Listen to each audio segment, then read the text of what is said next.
Queridos amigos, qué gusto saludarlos. Soy Rodo Guerrero. Este es su espacio Coffee Law, donde hablamos de los diferentes temas del derecho en sociedad. Hoy me da mucho gusto, pues, saludarlos y con un tema de gran importancia. Vamos a manejarlo bajo una dualidad entre la justicia de menores y también la justicia digital.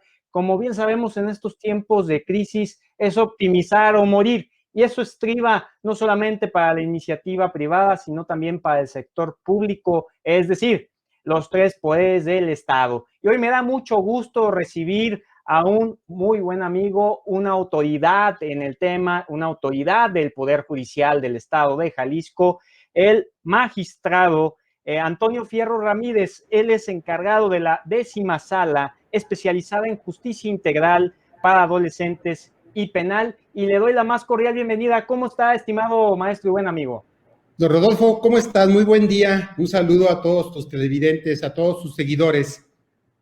No, un gustazo, estimado maestro, y saber, como siempre por tradición en este espacio, el ABC de las cosas. Cuando hablamos de justicia de menores, justicia para adolescentes, pues es importante resaltar el antes y el después. Hablábamos antes de iniciar cómo, pues anteriormente cada estado tenía, pues, diferentes situaciones en las que no necesariamente habría una prontitud de la justicia, y a raíz de la ley general, pues otra cosa se vio a nivel nacional. Yo quisiera saber ese antes y ahora el después en la situación de los menores infractores en nuestro país.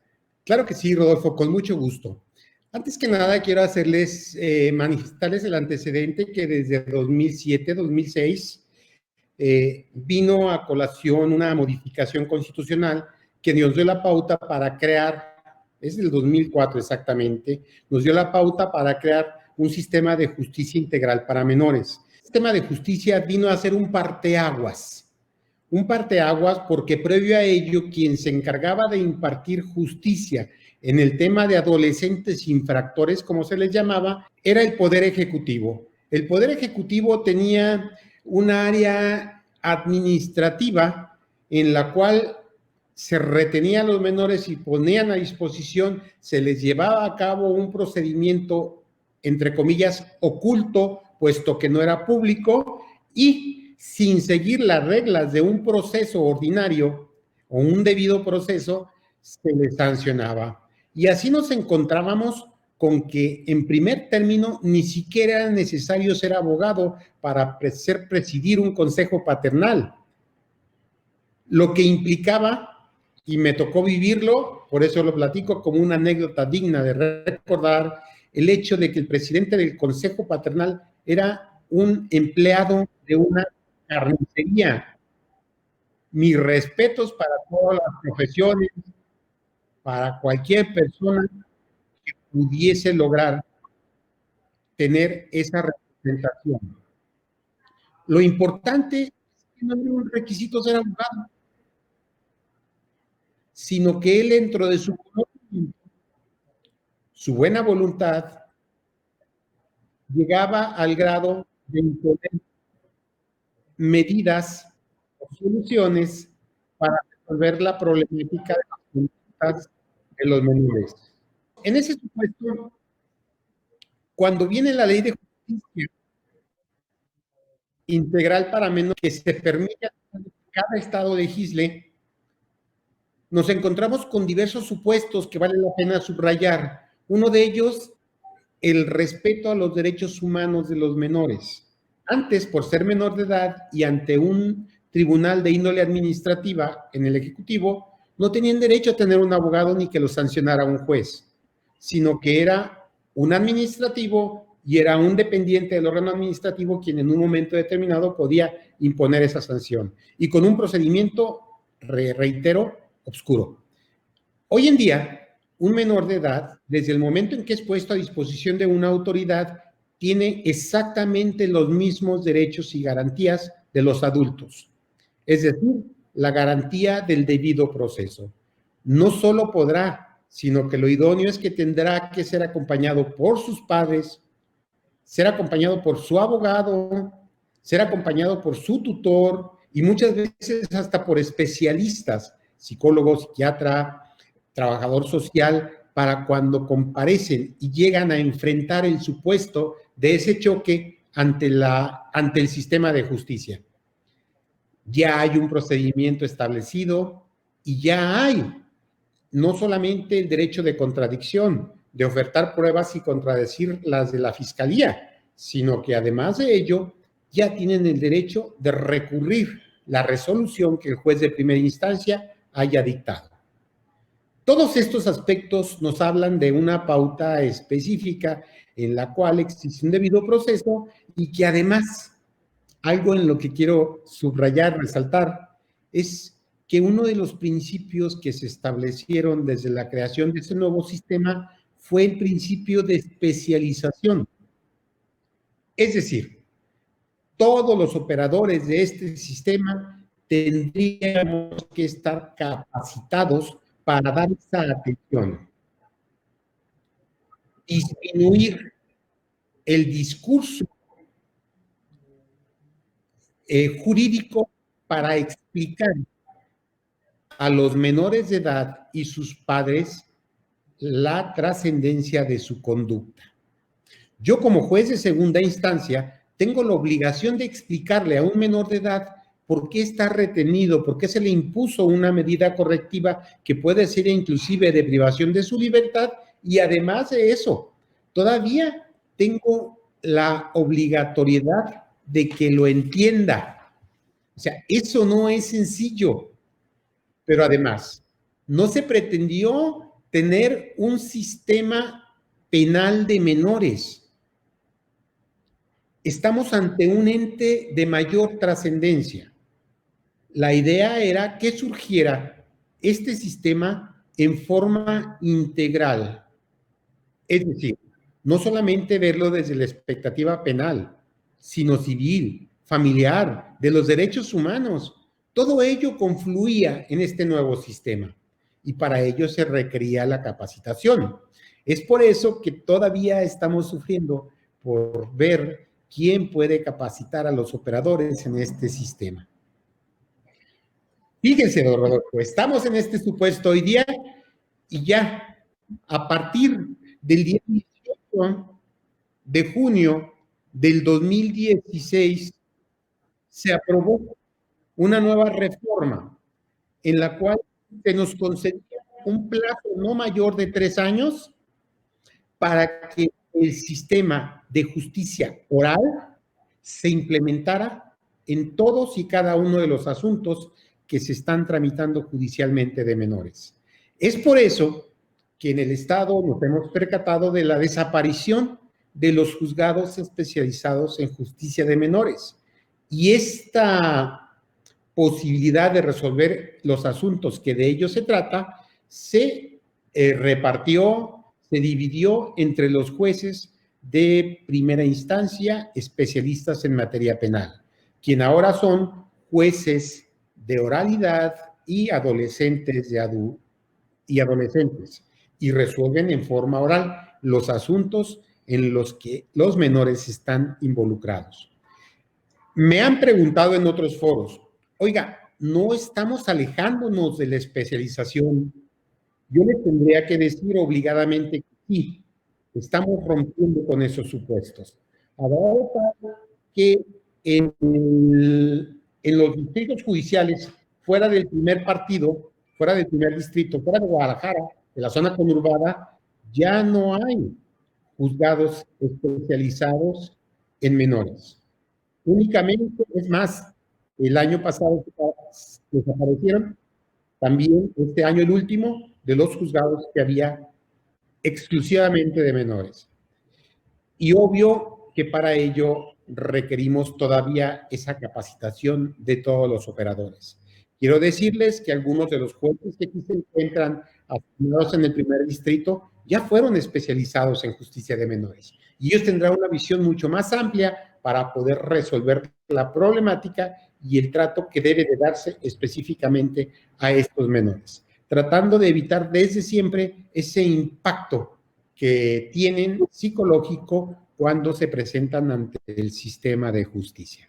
Definitivamente es todo un tema, estimado maestro, en el que muchas personas, específicamente aquellos abogados litigantes, también tenían en el bagaje del olvido, incluso el propio Ministerio Público en ocasiones.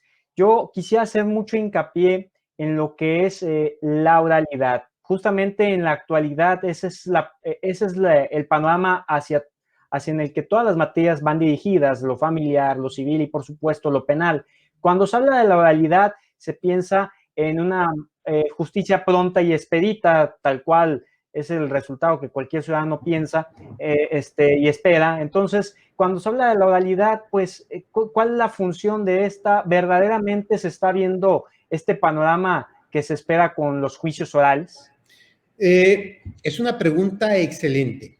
De hecho, nos abre la pauta para poder referir que no es una visión del Estado nacional, sino es una visión mundial, que la vía de comunicación más idónea y adecuada, más sencilla también, es la oralidad.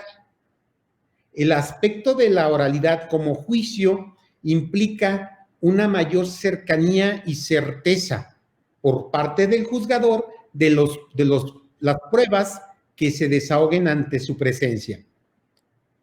Y esto tenemos que visualizarlo desde la expectativa de lo que sucedía en el sistema tradicional. El sentenciado en muchas ocasiones no tuvo la posibilidad de conocer al juez que lo sancionó. El juez, en la gran mayoría de supuestos de asuntos que llegaron para resolución, no estuvo presente en el desahogo de las pruebas. Esta inmediación ahora se cumple puntualmente, puesto que las pruebas se desahogan ante los jueces que habrán de resolver. Pero esto es un ejercicio que tiene que llevar consideraciones o trámites previos. No debemos de perder de vista que a nivel internacional un sistema acusatorio adversarial de oralidad no es puro. O sea, no existe un sistema de oralidad puro en el que todo, la demanda, la contestación, las pruebas se desahoguen en vía oral, sino que tenemos sistemas mixtos. Y en estos sistemas mixtos, como es el de nosotros, la denuncia se presenta muchas veces por escrito, la demanda en un juicio familiar o en un juicio civil, mercantil, se presentan por escrito, se contesta la demanda, se establece la litis y luego vamos a la depuración de pruebas, sin perder de vista que para efecto de que este sistema de oralidad sea eficaz, se requiere indispensablemente que aproximadamente el 90% de los asuntos que son judicializados puedan resolverse por medios alternativos de solución de conflictos. Yo creo que el impacto social viene de esta figura. O sea, es lo que tenemos que cambiar. Hay que cambiar el chip de, en lugar de pelear, buscar conciliaciones o acuerdos. Por supuesto, por supuesto. Y parte justamente de esta resolución, incluso en este apartado que mucho se le ha dado auge en este momento, extrajudicial, métodos alternos de solución de controversias, me viene a la mente la función y el rol que tiene la justicia restaurativa, en este caso en lo específico, la reparación del daño. Muchas preguntas nos llegaron desde la vez anterior en el que estuvimos hablando de este tema, estimado maestro y buen amigo, sobre cómo hacer la reparación del daño, que a veces la gente lo ve como un tema muy lejano e incluso muy complicado. En efecto, de hecho, todavía existe un gran número de ciudadanos que tenemos la percepción que el derecho penal sigue siendo sancionatorio. Es decir, la pretensión no es socializar al delincuente, la pretensión es que se le castigue porque de una forma u otra rompió la regla, hizo algo inadecuado para la sociedad. Pues no. el fin acorde a las nuevas políticas criminales es que cambiemos este derecho penal sancionatorio a un derecho penal restitutorio. ¿A qué me refiero con restitutorio? El común de la gente que somos víctimas de un delito, si me chocaron el carro, si me robaron la casa, si se robaron mi vehículo, si me cometieron un delito patrimonial, un fraude, la intención del ser humano, la intención de la persona ordinaria es que de forma inmediata nos reparen el daño. O sea, la afectación personal que estoy sufriendo es lo que me interesa, que se recupere, que puedan restituirme ese derecho que me fue violentado. Imagínense a un taxista que es su modus operandi, su modus vivendi, el conducir su vehículo, se lo chocan y no se lo entregan y no se lo regresan. Y además de ello todavía tiene que sujetarse a un procedimiento que probablemente tarde mucho tiempo. Regresamos en unos momentos más.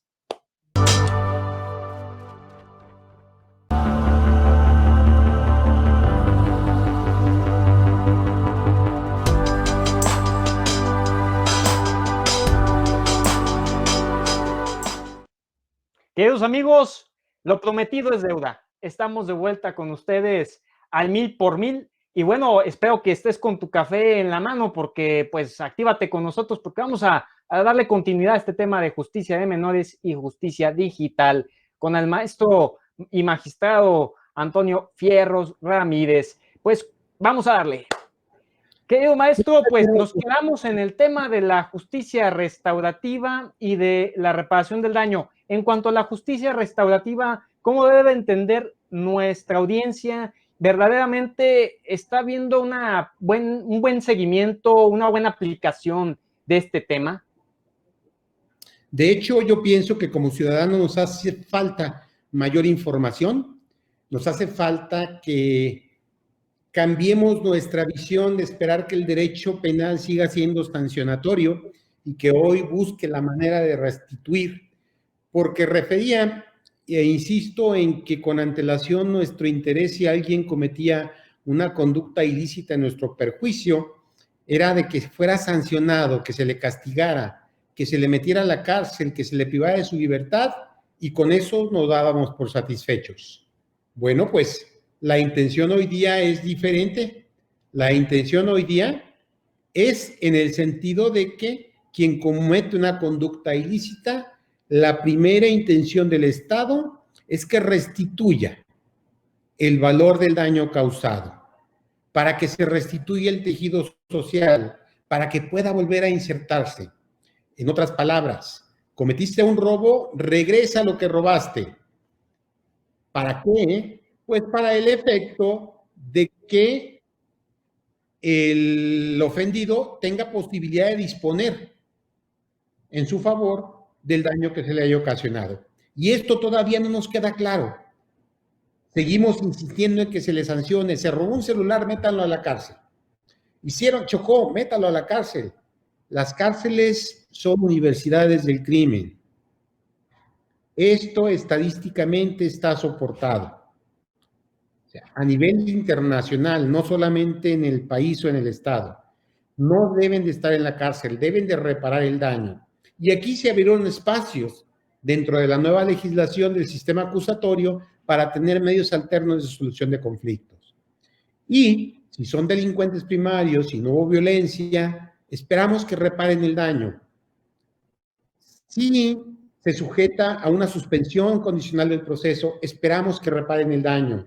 Si se arregló con la parte ofendida, esperamos que reparen el daño. Y después de eso se hacen acreedores a determinados beneficios, precisamente para no estar internos privados de su libertad.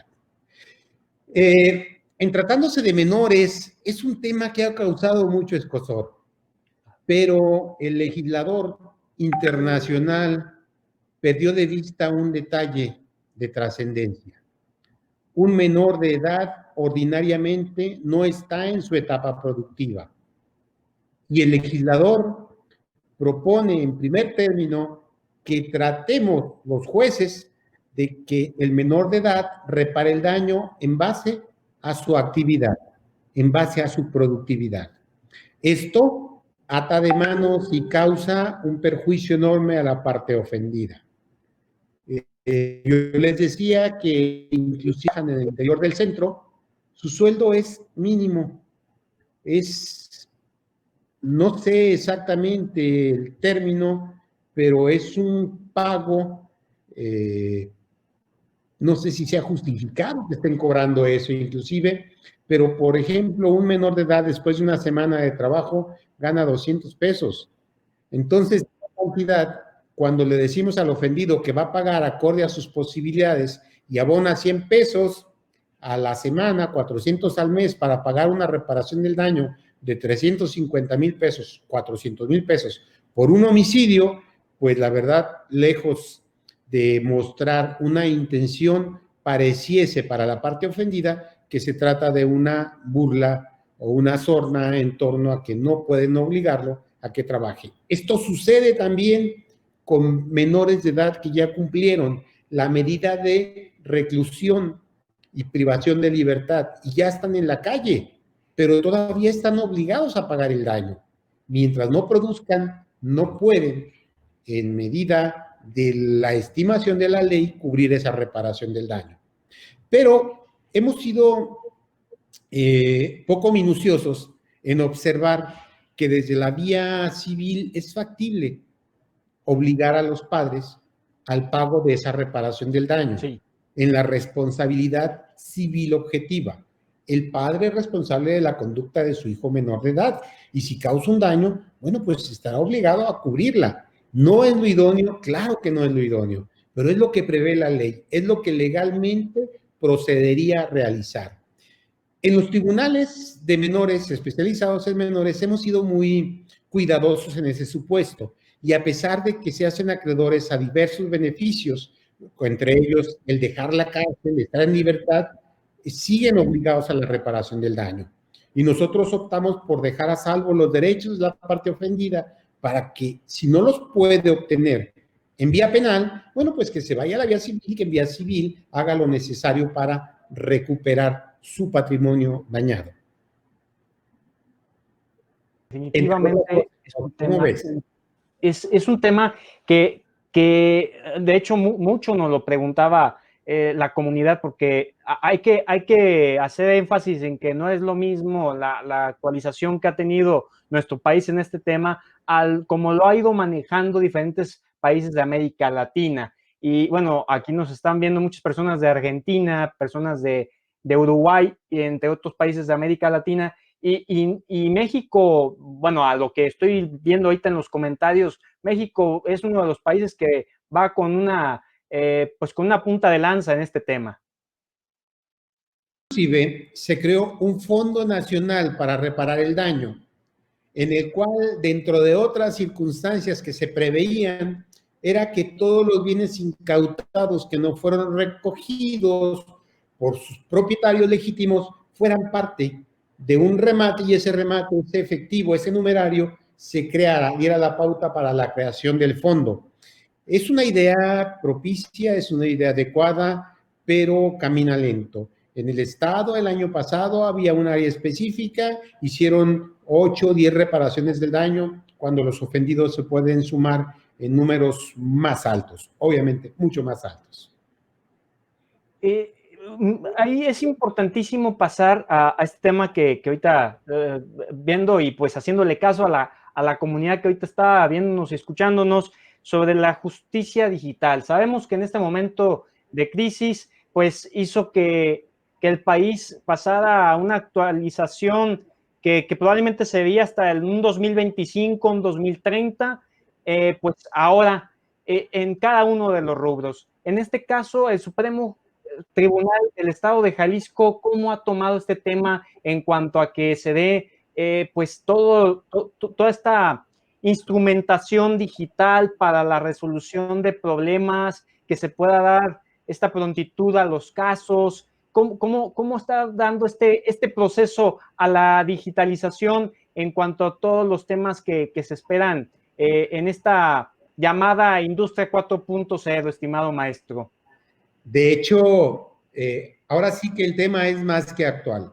Y tenemos que admitir que en el Jalisco y en México, en forma genérica, yo estoy, perdón, yo estoy en contacto con jueces de Sudamérica, del país, de diferentes estados, jueces y magistrados, y estamos conscientes de que existe una laguna profunda en cuanto a satisfactores tecnológicos que nos permitan propiciar o no ser un obstáculo en del sistema de justicia.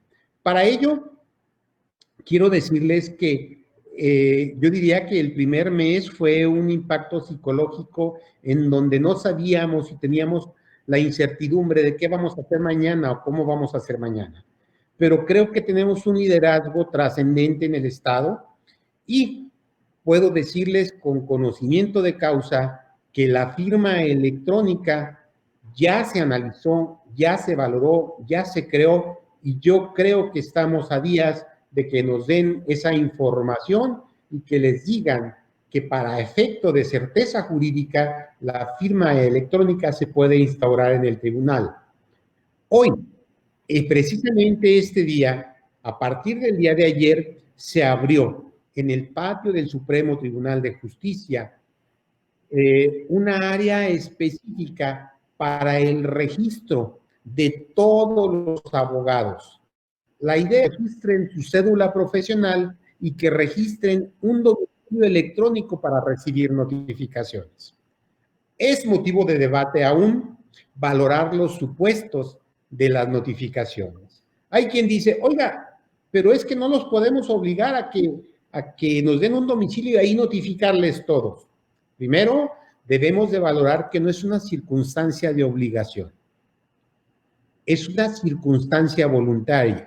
Yo invito al licenciado Rodolfo Guerrero para que si lo estima conducente, si le parece propicio, me proporcione un domicilio electrónico para hacerle saber de la tramitación de sus juicios. Ese domicilio nada más lo tengo yo y nada más lo tiene usted. Una vez que echemos a andar la firma digital, podemos constatar y dar certeza a todas y cada una de las actividades que hay, y así puedo enviarle copia del auto, así puedo enviarle copia de la notificación. Habrá algunas que particularmente requieran la presencia de las personas para realizarse, pero tendrán que ser las menos.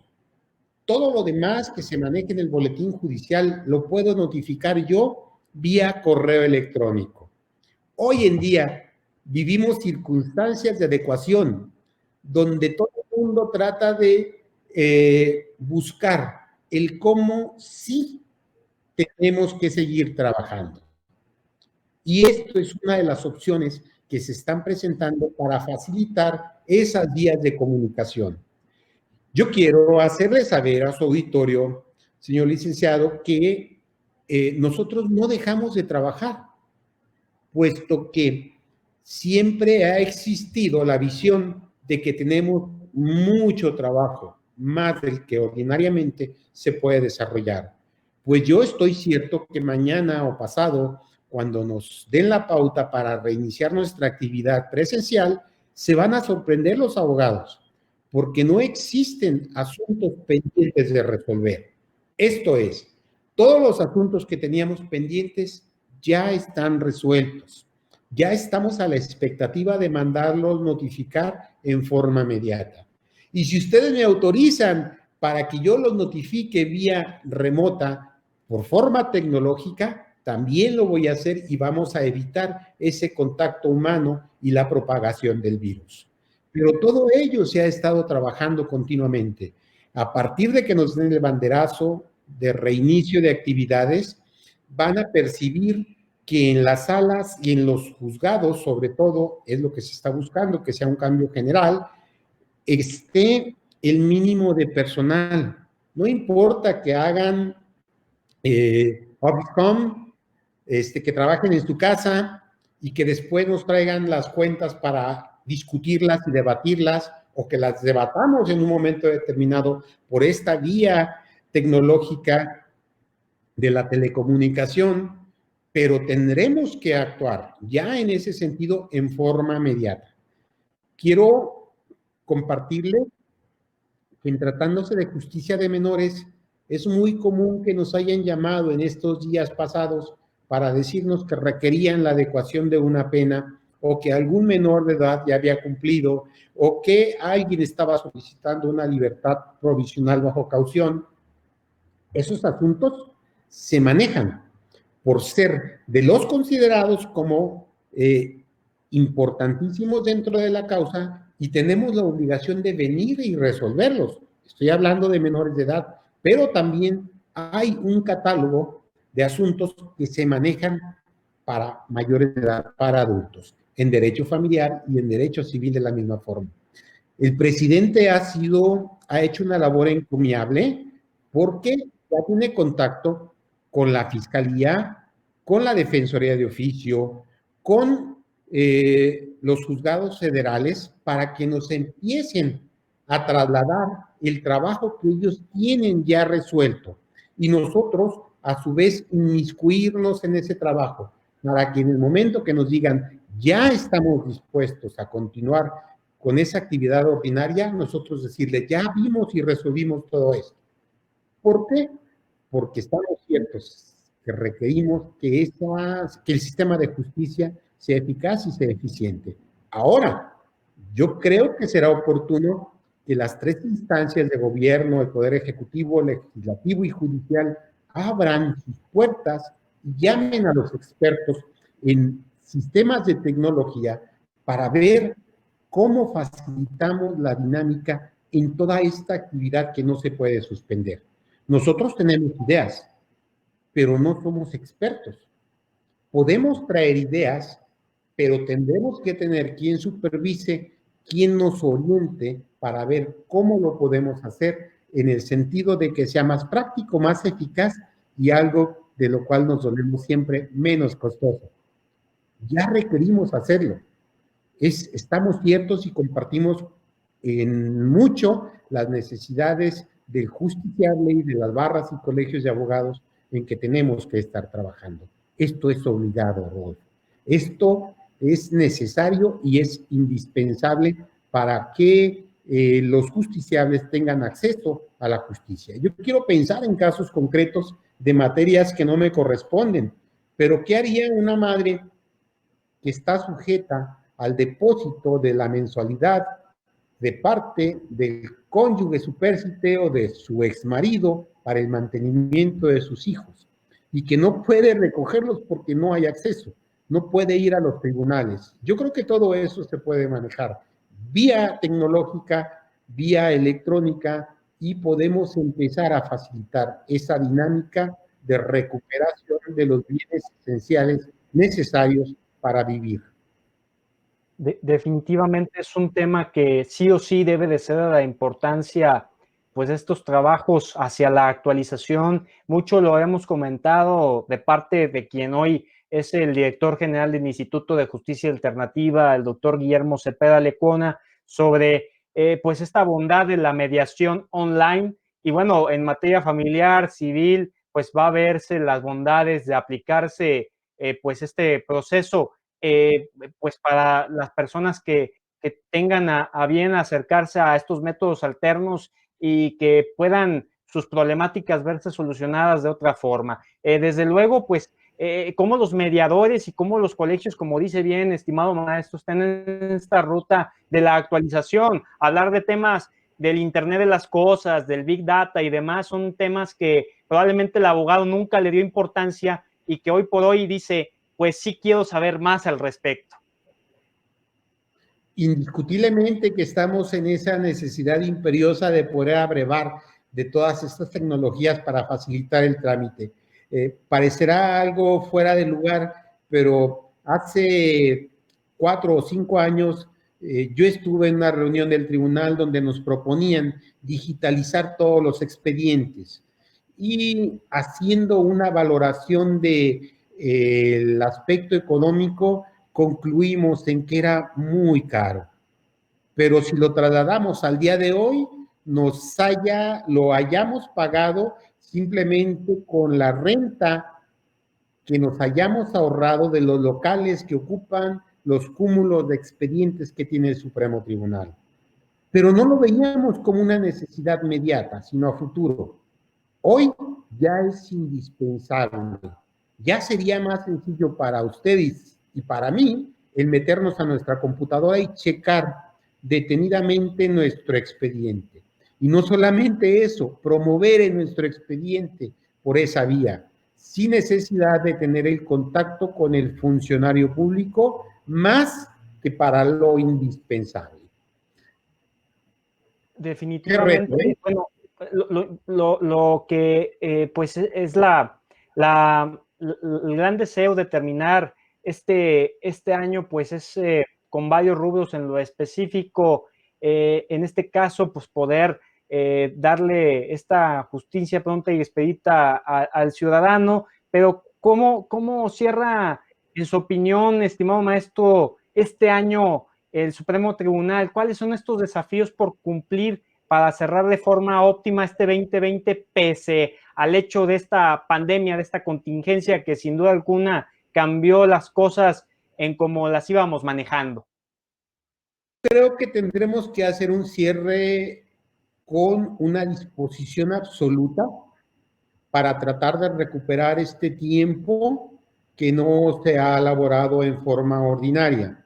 Y digo ordinaria porque, insisto, seguimos trabajando, pero tendremos que sacrificar lo que sea necesario sacrificar, tendremos que ser partícipes de ese cambio y inclusive los nuevos consejeros, los nuevos magistrados que se han designado, tendremos que involucrarnos en una visión específica de la tecnología como un medio indispensable para el futuro.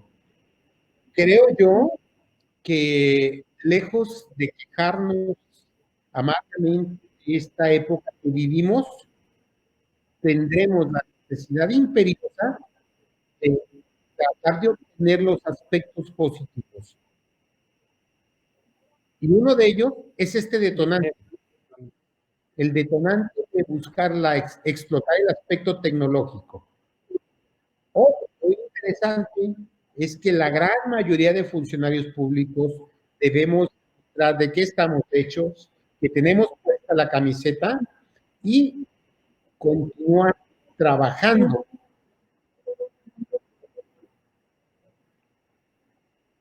Definitivamente, luchando por ese aspecto.